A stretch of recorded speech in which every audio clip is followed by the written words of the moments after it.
तो जय माता दी दोस्तों, कैसे हैं आप सभी। उम्मीद करता हूं कि आप सब बढ़िया ही होंगे। तो अभी आप देख रहे हैं मैं तो पहुंच चुका हूं गर्भजून गुफा पे। लेकिन अगर इससे पहले वाली वीडियो आपने नहीं देखी तो आप वो ज़रूर देख लीजिएगा, तो आपको पता चलेगा मैं यहाँ कैसे आया। बाकी अभी तो मैं जा रहा हूँ भवन की ओर। भवन की ओर क्यों जा रहा हूँ भाई, आगे की तरफ बताता हूँ। ये जो सामने वाला रास्ता है ना, सीधा सीधा ये भवन के लिए जा रहा है। अगर आप ताराकोट मार्ग से भी आते हैं ना तो इसी पॉइंट पर आकर निकलते हैं। सामने की तरफ जो आप देख रहे हैं ना, नीचे की तरफ रास्ता जा रहा है, ये ताराकोट मार्ग है। इसके अलावा जो सीधा सीधा रास्ता जा रहा है ना, इसको हिमकोटी मार्ग बोलते हैं। तो मैंने आपको ना इससे पहले वाली वीडियो में एक पॉइंट दिखाया था जहाँ से दो डाइवर्जन आ जाते हैं, वहाँ से दो रास्ते जाते हैं। एक रास्ता तो जाता है कि भाई अर्धकुंवारी होते हुए अगर आपको भवन जाना है, जिसको कि हाथी माथा मार्ग कहते हैं, जो कि 6.5 किलोमीटर था, नीचे से मैंने आपको दिखाया था। एक दूसरा रास्ता जो कि 5.5 किलोमीटर था, उसका नाम था हिमकोटी मार्ग। तो ये वही मार्ग है, वो मार्ग इस जगह आके मिल जाता है। तो आप अगर इस मार्ग का इस्तेमाल करना चाहें, अगर आपको सीधा भवन के लिए जाना है तो उसका इस्तेमाल करिएगा, क्योंकि वो 1 किलोमीटर छोटा पड़ जाता है। बाकी मैं अभी भवन की ओर क्यों जा रहा हूँ मैं आपको बता देता हूँ कि जो गर्भजून गुफा है ना, वहाँ पे लग रहा था भाई 12 से 15 घंटे की वेटिंग। क्या सीन था क्या नहीं वो आपको लास्ट वीडियो में पता चल जाएगा। बाकी वेटिंग को देखते हुए मैंने सोचा यार मैं चला जाता हूँ भवन के लिए। ऊपर चलते हैं, भैरव बाबा के दर्शन करते हैं और अपना भाई साहब आराम से नीचे आएंगे और गर्भजून गुफा के भी दर्शन कर लेंगे।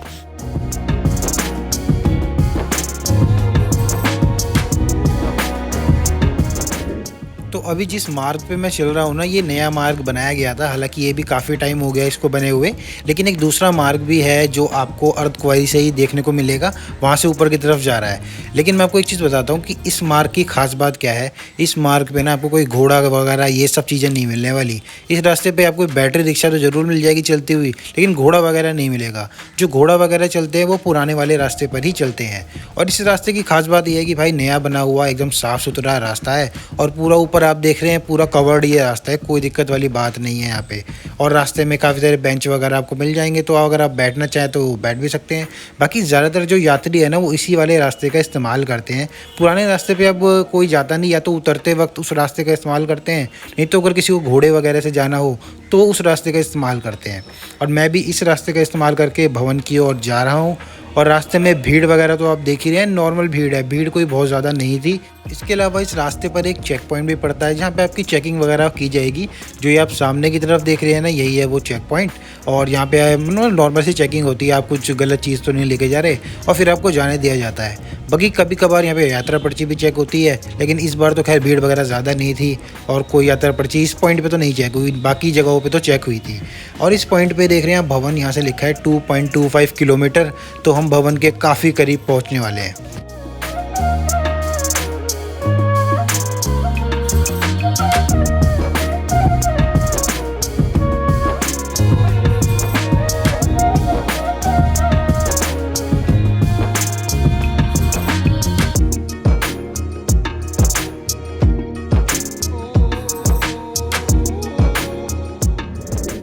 इसके अलावा अगर कोई ये जानना चाहते हो कि वो बैटरी रिक्शा की बुकिंग कहाँ से होती है, तो वो तो आपको ऑनलाइन ही करानी पड़ती है। इसके अलावा जहाँ मैंने आपको वो ताराकोट मार्ग दिखाया था ना, वहाँ नीचे की तरफ जाके हिमकोटी मार्ग पे भी एक पॉइंट है जहाँ से आप पता कर सकते हैं अगर बुकिंग वगैरह मिल जाए तो।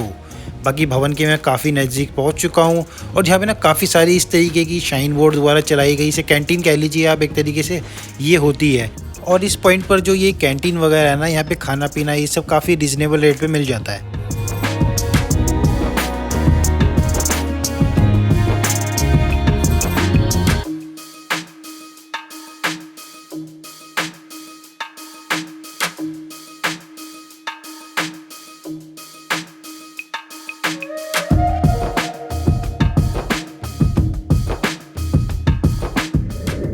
तो ये आप सामने की तरफ देख रहे हैं, ये आ गया है बैटरी रिक्शा का ड्रॉप पॉइंट। यानी कि अगर आप बैटरी रिक्शा से भवन की तरफ आते हैं ना, तो इस पॉइंट पर वो आपको उतार देते हैं। बिल्कुल भवन के पास ही में हम पहुंच चुके हैं।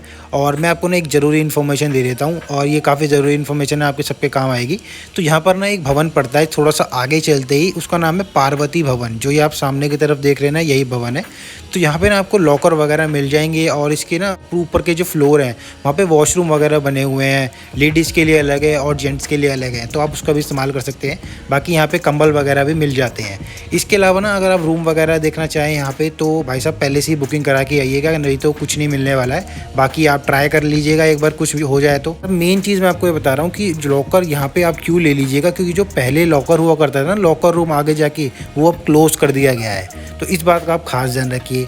बाकी ये एक शाइन बोर्ड की कैंटीन है जो कि आपका दुर्गा भवन पे पड़ती है, बिल्कुल एंड में जाके ये आता है दुर्गा भवन। मैं आपको दिखाऊंगा बाद में। बाकी हुआ क्या था, हमने खाना पीना खाया था और दुर्गा भवन के अंदर ही ना कुछ नीचे ग्राउंड मतलब 3 फ्लोर बनाए गए हैं नए, पहले नहीं थे ये। तो यहाँ पे ना जगह मिल जाएगी आपको, यहाँ पे आप कंबल लीजिए और यहाँ पे आराम से सो जाइए। होटल वगैरह के चक्कर में हम भी काफ़ी देर पड़े रहे थे भाई, कुछ नहीं मिला था। बाकी जो ये आप सामने की तरफ देख रहे थे ना, ये पूरी कंबल लेने के लिए लाइन लग रही है काफ़ी देर तक, लगभग 1-1.5 घंटे तक तो मुझे इसमें लग गया था, क्योंकि 8 बजे से कंबल बंटना शुरू होते हैं। जितने चाहें आप उतने कंबल ले सकते हैं और उसका ना आपको अमाउंट डिपॉजिट करना पड़ता है। ये सामने की तरफ लिखा हुआ है, आप पढ़ लीजिएगा। और भाई साहब जो अमाउंट आप डिपॉजिट करेंगे ना वो आपको वापस मिल जाएगा। ऐसा नहीं है कि ये लोग रख लेते हैं, वो आपको वापस दे देंगे अगर आप उन्हें कंबल टाइम पे लौटा देंगे। और इस तरीके के एरिया बनाए गए हैं जहाँ पे आप आराम से कंबल वंबल बिछा के और सो सकते हैं। तो भाई मैं भी यहीं रुक गया था। The next day. बाकी अगले दिन सुबह सुबह के वक्त देख रही 4:17 हो रहे हैं और यहाँ पे 4 डिग्री के आसपास टेम्परेचर चल रहा है। वैसे गूगल के अकॉर्डिंग 4 से 3 डिग्री यहाँ पे दिखा रहा था। बाकी रात को यहाँ इतनी भीड़ हो गई थी ना कि जिसको जहाँ जगह मिली ना वो वहाँ सो गया था। आप सामने की तरफ देख रहे हैं लोग रास्ते में भी सोए हुए हैं, तो काफ़ी ज़्यादा भीड़ हो जाती है। तो आप भी जल्दी आके कंबल वंबल लेके अपनी जगह फिक्स करिए और सो जाइए। बाकी यहाँ पर भी ना वॉशरूम वगैरह तो बने हुए हैं, लेकिन बस ऐसे ही सिस्टम रहता है, आप खुद आएंगे तो देख लेंगे, मैं ज़्यादा नहीं बोल रहा। बाकी जब आप कंबल जमा कराने जाए ना तो भी आपको लाइन में लगना पड़ेगा। और वैसे कंबल की ना एक तरीके से आपको तय बनानी पड़ेगी। अगर आप वैसे तय नहीं बनाएंगे ना तो वो इस सामने की तरफ आप देख रहे हैं ना, इसी तरीके से आपको तय बना के देना पड़ेगा, नहीं तो वो आपसे वापस तय बनवा लेंगे। और ये देखिए 6:03 हो रहे हैं और ये दुर्गा भवन है जहाँ पे मैं रुका हुआ था, बिल्कुल एंड में आता है ये सामने की तरफ जो आप देख रहे हैं ना राइट हैंड साइड पे, ये राइट हैंड साइड पर जो जगह देख रहे हैं ना, अब यहाँ पे से एक लाइन लगती है जिसको VIP लाइन भी कह रहे थे, या किसी का अगर कोई पास वास होता है तो वो यहाँ से एंट्री लेता है। बिल्कुल यहाँ एंड पे आके आपको मिलेगा। बाकी यहाँ पे ना रूम वगैरह भी होते हैं, लेकिन रूम वगैरह कुछ नहीं मिले थे, हमें भी काफ़ी देर पता किया था। बाकी इसके अलावा जो पुराने समय में लॉकर हुआ करता ना, जहाँ पे आप जमा करते थे अपना सामान वगैरह, जूते वगैरह, वो बंद कर दिया गया है। ये आप सामने की तरफ देख रहे हैं ना, यही वो जगह हुआ करती थी। और यहाँ पे साफ साफ लिखा भी हुआ है लॉकर क्लोज और लॉकर शिफ्टेड टू पार्वती भवन, जो मैंने आपको पहले ही दिखा दिया था। बाकी इसके अलावा ना एक और ऑप्शन है जहाँ पे आप अपने जूते चप्पल या कोई भी सामान वगैरह जमा कर सकते हैं, और मेरे हिसाब से ना वही वाला बेस्ट ऑप्शन है, मैं आपको आगे इस वीडियो में दिखाने वाला। इसके अलावा ना आप ऊपर की तरफ देखिए, ये पूरा नया बना दिया गया है। लास्ट ईयर जब मैं आया था ना तब से लेके अब तक काफ़ी सारे चेंजेस हो चुके हैं। ये पूरा रास्ता बना दिया गया है। अगर आप लाइन में लग के ना भवन के लिए एंट्री ले लेते हैं तो इसी रास्ते से होते हुए आपको भवन में जाना पड़ेगा। एक स्काई वॉक करके है जो आप इस सामने की तरफ देख रहे हैं, ज़बरदस्त लगेगा आप जब यहाँ पे जाएंगे ना। और पूरा कवर्ड है ये एरिया अंदर से। वीडियो वगैरह तो इस पॉइंट के बाद बना ही नहीं सकते, क्योंकि अंदर फ़ोन वगैरह या कोई भी और सामान ले जाना अलाउ ही नहीं है। तो भाई साहब मैंने भी अपने फ़ोन वगैरह लॉकर में जमा कर दिए थे और लग गया था लाइन में।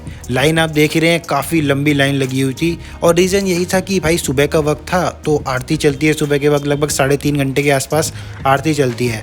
तो आरती के वक्त लाइन लगना तो नॉर्मल बात है। और ये जो आप सामने की तरफ देख रहे हैं ना, ये है रोप वे के लिए लाइन। सुबह से ही लोग रोप वे के लिए खड़े हो गए थे यहाँ पे लाइन लगा के।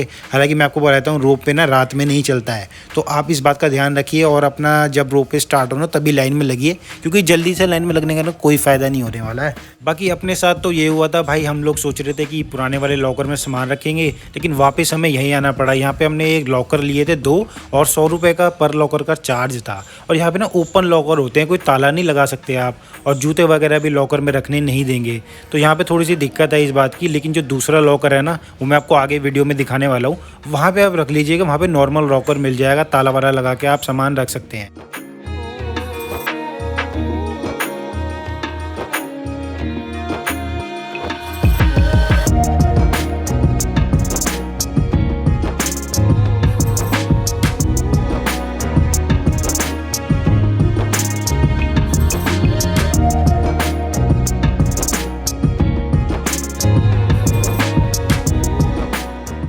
भाई 9:37 हो चुके हैं और दर्शन तो हो चुके हैं भवन के। बाकी वीडियो बनाना तो अलाउ होता नहीं, तो भाई वीडियो वगैरह तो नहीं बनाई है। बाकी दर्शन वगैरह आराम से हो गए, कोई बहुत ज़्यादा भीड़ नहीं थी। और ये जो लाइन लग रही है ना सामने, ये है रोप वे के लिए लाइन।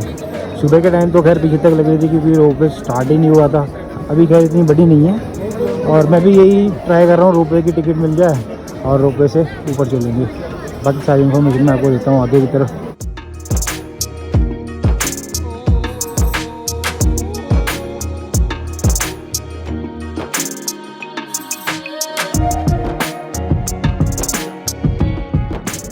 तो ये जो आप सामने की तरफ रास्ता देख रहे हैं ना, सीधा सीधा चला जाएगा भवन के लिए। और ये जो ऊपर की तरफ रास्ता जा रहा है ना, ये जा रहा है भैरव बाबा मंदिर के लिए। तो इसी रास्ते पर जब आप थोड़ा सा ऊपर की तरफ चलेंगे और राइट हैंड साइड में देखेंगे ना, तो वहाँ पे आपको लॉकर्स नज़र आ जाएंगे, जिस लॉकर की मैं बात कर रहा था। सबसे बेस्ट तो यही रहेगा कि आप वही वाले लॉकर ले लीजिए और वहाँ पे अपना एंट्री वगैरह करानी होती है। ये जो छोटा सा बूथ बना हुआ है ना, यहाँ पे आप अपना आधार कार्ड वगैरह दिखा के एंट्री करवा लीजिए। ये आपको एक ताला दे देंगे, एक लॉकर नंबर बता देंगे, वहाँ पे आप अपना सामान वगैरह जमा कराइए और अपना सामान रख दीजिए और बिल्कुल टेंशन फ्री हो जाइए। तो अब मैं आपको कुछ रोप वे की इन्फॉर्मेशन दे देता हूँ। तो यहाँ पे ना क्या होता है कि कुछ ग्रुप में लोगों को छोड़ा जाता है, लाइन लग रही होती है, जैसे 30-40 एक साथ अंदर छोड़ देंगे, जैसे अभी हम खड़े हुए हैं सारे लाइन में। तो उसके बाद अंदर जाके ना एक आदमी को एक ही टिकट मिलती है। यानी कि अगर आप ऐसे सोचेंगे कि भाई साहब कि मैं अकेला जाके अपने सारे ग्रुप की टिकट ले आऊँगा, तो ऐसा नहीं होगा। जितने लोग वहाँ होंगे ना, उतने की ही टिकट देंगे। और 3 वर्ष से अधिक उम्र के बच्चों का भी टिकट लेना पड़ेगा, जैसा कि आपने सामने की तरफ देखा था। टिकट वगैरह लेने के बाद ये जो आप टिकट देख रहे हैं, 100 रुपये इसका चार्ज होता है और आने जाने का दोनों का होता है। इसमें ही आप इससे जा भी सकते हैं और इसी से ही टिकट से आ सकते हैं। टिकट को खोना नहीं है। बाकी लाइन लगती है काफ़ी लंबी, टिकट लेने के बाद भी, टिकट लेने से पहले भी, तो आधा तो आप यहीं थक जाएंगे। तो मैं आपको एडवाइस ये दूंगा, अगर आपको कोई प्रॉब्लम है ना, जैसे मान लीजिए आप पैदल नहीं जा सकते हैं और आपको रोपवे से जाना है, तो आप घोड़े का भी इस्तेमाल कर सकते हैं। आई थिंक 300-400 रुपये के आसपास लगता है, क्योंकि जब से रोपवे बन गई है ना, तो घोड़ों वगैरह का चार्ज भी काफ़ी कम कर दिया है, क्योंकि कोई उससे जाता ही नहीं है। ये जो रोपवे है ना, इसमें आपको ज़्यादा से ज़्यादा 2 मिनट के आसपास का समय लगेगा नीचे से और आपको भैरव बाबा के मंदिर तक पहुँचने में।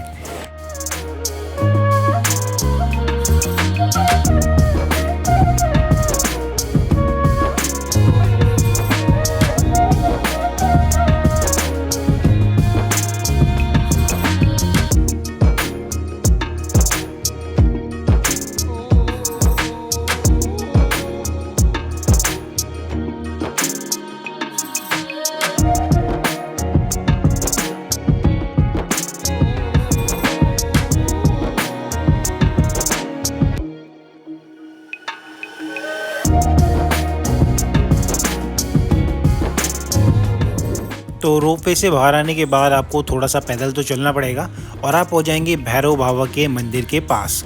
और भैरव बाबा के मंदिर के पास भी ना, आप सामने की तरफ देख रहे हैं, यहाँ पे ना एक भैरव बाबा का लंगर शुरू हो चुका है। पहले जितना मुझे याद है ना, पहले ऐसा कुछ भी नहीं था, लेकिन अब यहाँ शुरू हो चुका है। बाकी टाइमिंग वगैरह यहाँ पे सारी लिखी हुई है।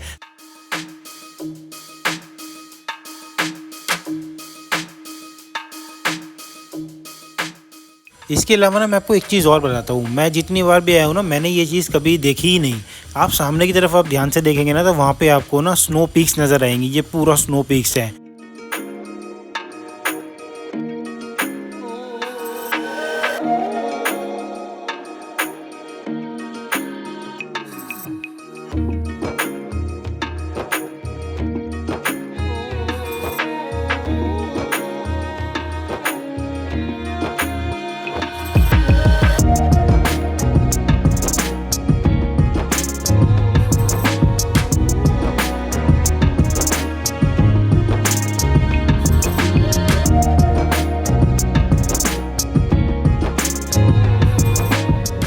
तो आप सामने की तरफ देख रहे हैं, यहाँ लिखा है श्री भैरव मंदिर। यहाँ से एंट्री होती है और यहाँ का जो टाइमिंग है ना, वो आप सामने की तरफ देख रहे हैं। बाकी दर्शन करने के बाद मैं सीधा रोपवे से नीचे आ गया था और मैंने कोई वीडियो वगैरह नहीं बनाई, क्योंकि सेम ही रास्ता था, सारी जानकारी मैं आपको दे चुका था। और ये जो आप सामने की तरफ देख रहे हैं, ऊपर की तरफ जो रास्ता जा रहा है, ये जा रहा है अर्धकुंवारी के लिए, और नीचे वाला रास्ता जा रहा है अगर आप ताराकोट मार्ग लेना चाहें या फिर आप हिमकोटी मार्ग लेकर पुराने रास्ते से ही नीचे की तरफ जाना चाहें कटरा के लिए। तो मेरी जो नेक्स्ट वीडियो होने वाली है ना, वो होने वाली है ताराकोट मार्ग की, क्योंकि लास्ट ईयर जब मैं आया था ना, तब से लेके अब तक तो काफ़ी सारे चेंजेस आ चुके हैं इस पूरे मार्ग पे। तो मिलता हूँ मैं आपसे नेक्स्ट वीडियो में और सारी इन्फॉर्मेशन देता हूँ आपको ताराकोट मार्ग की।